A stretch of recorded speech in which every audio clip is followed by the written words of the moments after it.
How's it going, everyone? I hope you all had a wonderful holiday, and if you celebrate Christmas, I hope you had a wonderful Christmas. I hope that you guys got the gifts that you wanted, and I hope you just had an overall fun time, either hanging out with friends, family, just having an overall good time. So this video right here is basically going to be a discussion analysis, more laid back, but more of a discussion basically of the latest Tokyo Ghoul chapter 106. So I'm basically going to be going through the chapter, just basically doing a little bit of research that I did. I usually enjoy watching Chibi's, basically his interpretations and his discussions and analysis of the latest chapters. But I know with the holidays it's been really hectic and a lot of people are busy with family, so we're just going to dive right into this. We're going to talk a little bit and see basically what we had in this chapter and anything that I was able to connect basically back to previous chapters. So I have the chapter up right here, and the first thing that I have is the cover page. And the cover page is really, really cool. So you have Kaneki here in basically a white suit. He still has his red, scaly Kagane hands right now, so he still has that going on, but he's got the slicked back hair, he has the mask on, and it's kind of off, and he's got the eye patch covering his one eye, but his ghoul eye is showing. Overall, it's just a cool design. I really like how Kaneki is just like, he looks so much more dapper in this picture, and it looks a lot more menacing, and he's on a mission, basically. I really like how that looks, and the cover page overall is just really, really cool. And I'm actually wondering if he's ever actually going to get his regular hands back, because I know he's had the Kagane hands for a while now, and it's probably going to be sticking around for the remainder of the series, maybe, but I'm still wondering about, like, you know, when's he going to regenerate? Is it just something that's going to be permanent? So I'm really wondering where that's going to go. So moving on to basically page number 3. We start off with the clowns basically attacking citizens and complete mayhem. We have the title here, A Hopeless Course, and overall the clowns are basically wreaking havoc, and then we see basically the Kagane come out of, from looking at it we can see Shu, it looks like Naki's down here in the panel below, and then we have Serpent, definitely looks like Serpent's Nishiki's Kagane, and of course we get the reveal that it is those three basically wreaking havoc. And then we also have Naki's two goons right here going at it, along with Miza, Hinami, and Irumi, basically providing surveillance but also reconnaissance in the back, so that way they're making sure that everyone's up to date on where their enemies are, and so that way no one gets blindsided while they're on the battlefield, which is really cool. And then we also get introduced to Hirako. So Hirako's also in here as well, and he's in here with Zero Squad. They're wreaking havoc on the clowns, which is kind of weird too, because as I've seen Chibi mention, and also Sun Wukong mention a lot, is that the clowns aren't really using their Kagane. They're kind of like suicide bombing everything. They're just kind of going in, not really putting up much of a fight, and they're just getting decapitated and massacred, which brings up the theory is, like, what if some of these clowns are actually just humans that are just joined the clown cause? But I tend to think that they might just be ghouls that are just basically so sadistic and warped that they don't really care for their lives anymore, and they're basically going full force into whatever clown and parrot basically has plans for them, and they're just going in and doing whatever needs to be done. So with Hirako basically taking care of business with some of the clowns, we also get introduced to, on page 6, Kaneki coming in and him basically revealing himself. So now, one thing that I have noticed too is that this is the Suits group that we got mentioned to back in chapter 104. I took some notes basically from the previous chapters, and from the two groups that we know that they're supposed to have, we're supposed to have the Suit group and then the Lab group. So right now, we've basically been following the Suit group. And so that means we have Shu, Naki, Nishiki, Soshi, and Hoguro, and then we have Miza, Hinami, Irumi, and then we have Hirako and the Zero Squad, and now Kaneki. So this is basically the squad we have right now, and then the lab group that we got introduced or told about in chapter 104, the lab group consists of Ayato, Kuro, and Takizawa, and Kaneki is basically going to rejoin with them after he's done with the Suit Squad, which goes back to chapter 105, right at the very end, when basically Kaneki said to Shu, after 30 minutes you can take over, because Shu was made the leader of the Suit group squad. So that basically means that once Kaneki is basically done and makes sure that the situation's under control for the Suits, he's going to relinquish his leader role to Tsukiyama, and Tsukiyama is going to continue with the Suit Squad, while Kaneki goes to rendezvous with the Lab group, and they're going to continue their mission to basically find the antidote that they need for Akira. So that is something that I've noticed too. And then just moving on forward through the panels, we can see in page 7, we have Kaneki just basically going to town on all these ghouls, and then we finally get the reveal of him in his suit, basically adjusting himself, looking very dapper and just like carrying himself very well. And you can actually see, I love Shu's face right here because he's kind of looking off and he's like, oh, my king. He's very proud right now of basically his king and like his friend in a way, of just how far he's come in the role that he's taken up as becoming the king of the new organization Black Goat. It's very cool. And then we just have smaller panels of the other squads and everything. So moving on to page 9, which is where we kind of transition over to the CCG units and just overall like their situation, how they're seeing the situations. And we kind of get to see how Furuta right now is kind of viewing the situation and how he sees how they're saying Heise and Squad Zero, how they kind of view them as traitors right now. The CCG is looking very down on them because they've betrayed them and they've moved over to the Ghoul side. But from notes that I've taken, and it's actually very interesting too, is that Furuta mentions within this page is that he says, so their true aim is, and it just stops right there, just like the time with Aogiri Tree. I think I can guess what they're looking for. So from rereading this over again, I kind of have two theories about what he's probably thinking about here. So since he mentioned Aogiri Tree, a lot of the plans that they've had in the past is they've kind of had smaller sections attack out and kind of create a diversion for CCG to tackle, while their main force goes in and invades Cochlea, the prison. So he might be thinking that. But I kind of see that as very unlikely, considering that we just kind of had that huge Rue Island and Cochlea arc to where Kaneki and Arima fought, and I don't think we're going to be going back there anytime soon. I think we're done with the prisons right now. And so my actual theory of this is that he might actually know that Kaneki is going to the lab, because he knows that Akira is basically taken in by Kaneki and his crew, and he might know the situation right now of how Akira her condition is worsening right now. So I believe that Furuta might actually know that they would be after some RC suppression drugs, and so he might be actually moving towards basically interfering and basically conjoining where Kaneki and the lab group are going to be joining up, and he's going to block them, and then we're probably going to have a huge battle between Kaneki and Furuta. I could see that happening. It could change. I'm not certain, but it's something that made me think a little bit about basically what could happen as the future of this arc continues to unfold. Now moving on to page 10, we actually have basically the roadmap of where everyone is located right now. So we have the Tanaka Mori squad is in the 18th ward, and as we read on earlier, we know that they're basically finishing up with the ghouls that they're handling in that ward, and they're basically about to move out and go help out the other squads in the other wards. We have the 22nd ward, which is currently being helped out by Kaneki and Goat, and as soon as 30 minutes are up, Tsukiyama is going to take over and Kaneki's going to be moving over to the lab squad. We have the 2nd ward, which is actually the QS squad. We'll get into them probably a little bit later in my review, but basically, you know, they're handling the arsonist ghouls that have the Molotov cocktails and are wreaking havoc on the public. And then there's the Kuriowa squad in the 9th ward. They're basically kind of at a standstill right now from what I was able to read. You know, they're battling back and forth. The civilians are very confused and just basically getting in the way, and it seems like they're just having a little bit more trouble than some of the other wards. And then moving over to, we have Ui is basically moving the S1 squad up to the 19th ward, and he's going to be moving on to other wards, providing backup to all these wards once he knows that the threat is suppressed and that he can move on and help out his comrades in the other wards. And then we have the main office, which is stationed right in the middle, with Suzuya's S3 squad and then Washu's S2 squad. So that's basically the roadmap that Ishida has basically laid out for us. Going down the page, you can see how the wards are being handled, and people are starting to either move out or continue to suppress the clown ghouls moving in.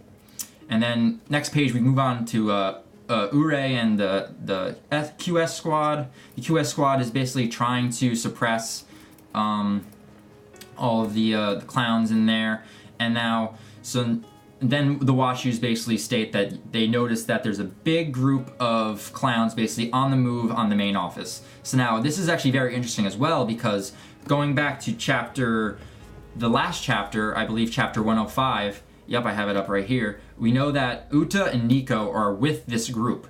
And it's very interesting too if you actually go back and reread their dialogue, because they actually, when they're talking, like they're asking about Donato, and we got the reveal of Donato at the end of this chapter.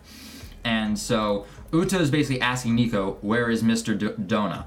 And so as they continue to talk in the main office, you know, they're talking about being surrounded and everything, Nico actually says, isn't he down there already checking out our cute little prey? And this is actually very interesting considering that they basically dragged Hige and Uri, basically isolated themselves from the rest of the group. And it's very weird also because Donato knows Uri's name. He actually stated who he was as he walked in. And so it's very interesting to see, like, who is this little prey that they're talking about? I doubt it's Hige, because Hige gets his arm chopped off basically at the end of the chapter. But I have a feeling that he's after Ure in some way or fashion, and it's going to be interesting to see how this plays out, and to see how Ure is going to respond to Donato taking an interest in him in some way. It's going to be very interesting to see how it plays out in the next coming chapters, and it's going to be very interesting to see Donato go in, and I'll talk about that in a little bit. So we already do know, let me just get this chapter up right here, okay. Yep, the clowns are laughing, and then CCG is basically, you know, they don't know what to do. They're lacking numbers, and they're just feeling very outnumbered. And then we have Furuta here basically giving the command to Juzo, basically defend the bridge with your life as he's about to leave. And it's very interesting because Juzo just doesn't care. He just swipes his scythe, and I believe he killed at least 10 clown ghouls with the swing of his scythe, decapitated them all. So it's very interesting to see just with one swipe how many he's killing. This is one of my favorite characters, just basically going in right now. And I love the stance that he's drawn in. He's just basically looking like a boss right here. And he's just basically saying, it's simple, I just have to kill them all. And that's just Juzo in a nutshell. Doesn't matter what odds he's against, no matter the command, if it's a ghoul in his way, he's just going to demolish them, and he's just going to be on the warpath and just take them out, because it's either him or them, and he'd rather take out them than have him go out. But it sucks too in a way, because there's a death flag being planted right here. I even wrote down in my notes here, possible death flag for Juzo, because Furuta is the biggest troll out of this whole series. He has been trolling nonstop ever since he's been revealed as the main villain. And with the bottom two panels we have right here, he's like, yes, that's right. Please kill them all. And it ends out with like a heart emoji, and just the way his eye looks it's very concerning, just because we know that he is basically the ringleader of the two opposing forces going at each other. So he basically is the ruler of the chessboard. He is the king, and he can watch and plan out the moves and move them accordingly to basically plan them to their death in a way. And so for Juzo, it's very concerning, because Furuta is basically pulling the strings, and he could lead Suzuya back him into a corner in a way, into something that he might not be able to get out. And it's gonna suck too, because he is probably one of the Tokyo Ghoul's fandom's favorite characters, and it's very interesting too, knowing that like with the events that are transpiring, and also with the recent Ishida's Twitter basically being taken down, there might be a major character death imminent in the future, and it's gonna be very interesting to see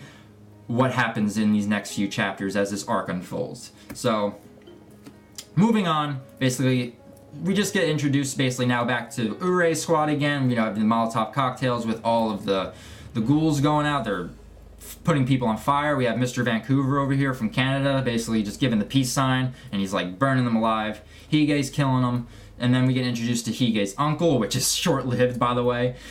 Gets killed off right away, basically.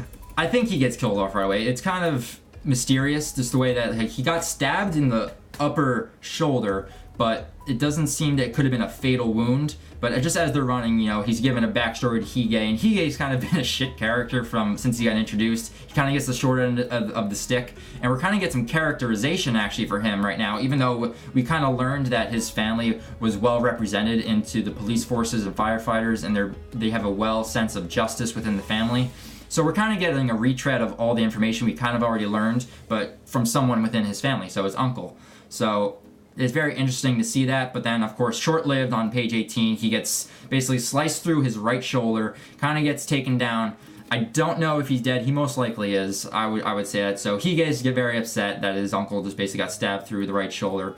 But Hooray is remaining calm within the situation. He knows that it most likely is a trap where they're getting lured in, and he knows that they have to keep a level head out on the battlefield, because being agitated or taken aback by the situations, it can definitely be something that hinders you in battle. So Hooray is basically teaching the younger Hige, in a way, basically how to handle himself in combat. So we know that someone within the building has basically done this to his uncle. Hooray notices from memory that the Kagane seems very familiar, and it might be something that he's read in documents before. And so as they move throughout the building, we slowly get the reveal that it's Donato. So Donato is now being introduced again, and you can definitely tell that just from what I've mentioned about the previous 2 chapters, but also with Donato as himself, it seems that he's after something or someone. Most likely someone, considering that Nico said that he's after his cute little prey. And we know that Donato, being the priest in his alter ego that he had when Amon was younger and he was running that orphanage, that he's got a thing for little children, and so it's going to be very interesting to see. I mean, Hooray and Hige aren't technically little children. They're more like young adults in a way. They're in their 19, they're 20 years old. But I'm not sure where Donato's pleasures of killing children ends and what he considers children, but it's definitely going to be something that is going to be interesting to see unfold with his character. And then, so as we see through this panel, he notices Kuki Uri right away. So we know that he kind of lured Hooray here for a reason, judging by how he knows him by name, and he can tell that he's toying with them because he's calling them kittens, and he's like luring them into a trap.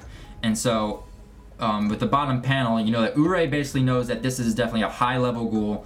He knows of the files that he's read, and so he's definitely telling Hige, stay on guard.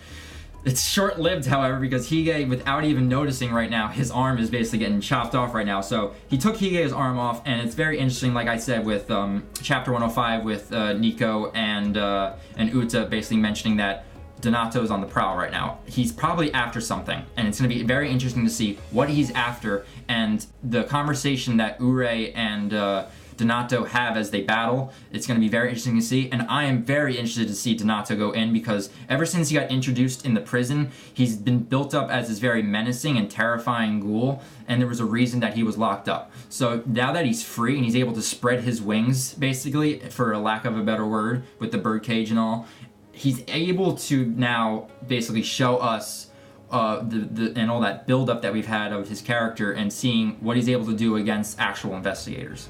And judging by his speed, just for demonstrated in this chapter, he's very fast, and he makes his kills and he makes his moves very particularly.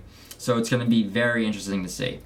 And I just really can't wait for him to go in. And so that basically gets us to the end of the chapter. This was mostly a setup chapter. It was a very interesting chapter to read. I really like this chapter. It's setting up for a lot of good things to come up in future chapters. But I felt like it was just basically putting the pieces in place. The chessboard is now set with a lot of the stuff that's going to happen in this arc. And so now all we have to do is just wait and read and see what happens. I am very excited to hear what you guys thought of this chapter. I want you guys to leave comments down below and tell me what you guys thought of this chapter. If you agree with anything I had to say within my speculations, I would really like to know what you guys think of this chapter. Is there anything that you think that might happen from reading this chapter that I might have missed, or another theory that I just didn't bring up in this video? Please write that in the comments too. I would love to hear them, because I love speculating on this series. This is a series that I've been enjoying reading for the past 2 years, ever since it got introduced to me. And then also just going and watching Chibi's and Sun Wukong's videos on this. It just heightens my love for this series, and so I really want to hear what you guys have to say. And then if there's anything that you liked in this video, please drop me a like. That'd be awesome, guys. And so lastly, I would just say, if you wanted to keep up with the content I'm going to be providing for on this channel, I'm going to be doing a lot of Tokyo Ghoul Ray, but I'm also probably going to do a backlog of Tokyo Ghoul. So if you guys want to keep up with that, definitely subscribe to this channel, and just talk to me back and forth. I would love to basically get your guys' input on this series, and just what you guys overall think about what's going to be happening for the future arcs. So that's it for this video, guys, and until I talk to you guys next time, I'll see y'all later. Alright, see you guys.